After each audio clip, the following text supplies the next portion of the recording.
For most, it started with the infamous landing of a plane at the Waterkloof Air Force Base, but the influence that would later see the Guptas exert unprecedented control over our organs of state began long before that. And now, years later, we're still dealing with the fallout. No surprise then that news of the arrest of two of the Gupta brothers in the Middle East was greeted with unashamed celebration.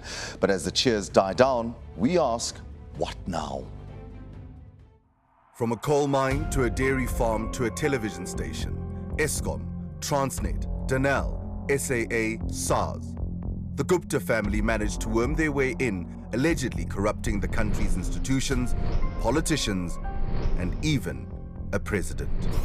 And here we are, a possible 49 billion rand looted, our young democracy tested, our economy crippled.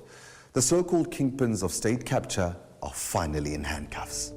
It's been years since the Guptas' influence and plundering was first exposed. There's been local and international economic sanctions, more than 520 million rands worth of assets seized. They've been accused of treason, racketeering, extortion, money laundering and fraud, and yet the Guptas evaded justice.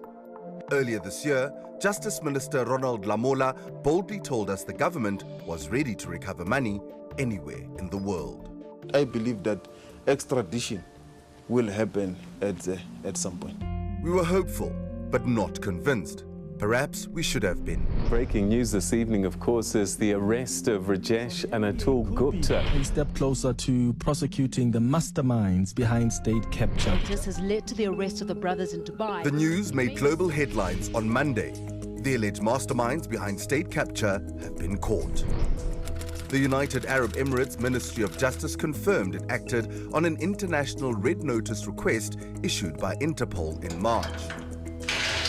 The arrests at the Gupta's luxury Dubai home in upmarket Emirates Hill comes a year after South Africa signed an extradition treaty with the UAE. You work behind the scenes to protect the integrity of the process. Advocate 𝗀𝗃𝗍𝗃 is a legal expert in extradition. Why did it take that long? You have to have your ducks in a row when you deal with extradition. You can't extradite while you're busy with your investigation. This development is not a victory just yet. The arrest of the Guptas is just one small step in a path that is very long and filled with potential dangers for the National Prosecuting Authority. Karen Morn is an investigative legal journalist, having covered the Gupta state capture carnage for close to a decade. The Guptas, in many respects, were leprosy on a body riddled with cancer. A kind of absolutely unbelievable scenario in which a parallel administration effectively was operating, taking on the role of government and essentially operating solely to benefit itself. And that was what the Gupta enterprise was all about. The Zondo Commission into state capture exposed the billions of rands pilfered from taxpayers and outed the culprits for all to see. 𝗶𝗶𝗀𝗶𝗴𝗶 is a veteran political analyst. If there's any veracity in the claims and allegations that have been made against the Gupta brothers, this is taking us closer to the moment when the NPA will be able to prosecute them. The Guptas are not going to take this lying down. The Guptas are no ordinary criminals. They are fugitives from justice who thought they'd gotten away with it when they vanished into thin air in 2018. But running away doesn't guarantee freedom. Atul and Rajesh Gupta were arrested on charges related to the alleged 25 million rand New Lane investment fraud and money laundering case in Bloemfontein. While it's a mere fraction of the looted state capture billions, this case is seemingly connected to other graft cases. It is apparent that the NPA, in pursuing it, believes that this is a case where they can get a slam-dunk conviction, and they are hoping that, they'll be able to get motivate for a 15 to 30-year sentence for money laundering for the Guptas in this matter. But that's still a long way off. There will be lawyers in the Arabic system in Dubai that will be responsible to put South Africa's case before their courts. Because remember now, the extradition application will also have to be translated into the Arabic language. The heat is now on for the National Prosecuting Authority and the South African Police to navigate complex extradition procedures and the UAE legal system. You've got now 60 days to file your formal application where you set out in detail, the charges and the counts that you want to prosecute. Provided all the charges are disclosed before the extradition process is finalized, the charges don't have to be limited to only the New Lane case. Remember, a lot of water have run into the sea since then. The NPA will also consider, at this moment, to add additional counts that you have to tell the other country exactly the counts on which you want the person to be extradited. And only on that counts, he can be tried in South Africa. Celebrating the arrest could be premature, considering the United Arab Emirates' track record. It is a hub for global money laundering. It's a tax haven. It thrives on secrecy. Henny van Vuuren is from Open Secrets, a social justice non-profit organization. I think we'd be naive to believe that the UAE has an interest in seeing justice for the crimes of state capture in South Africa. Those towering high-rises in the desert were built largely not only of oil, but of dirty money that's been accumulated from many countries across the world, and including the state capture loot from South Africa. As a country, we've been through a lot. And with the Guptas, it's been stop, start, stop, start. And even though this may feel like a step in the right direction, they have lots of money, have lots of influence, and are very well connected.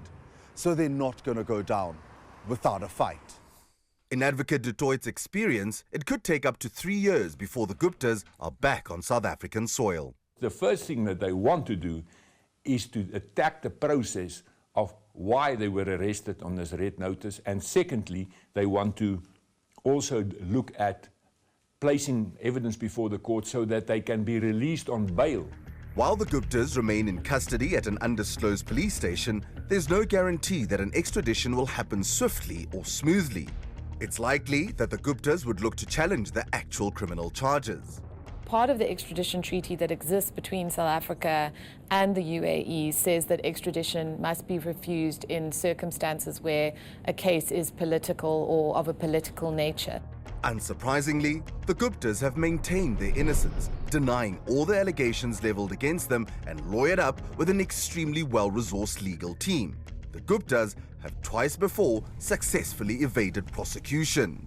This is a high-stakes game for the NPA. They simply cannot afford to mess this up. Can we safely say that the days of interference are over? No.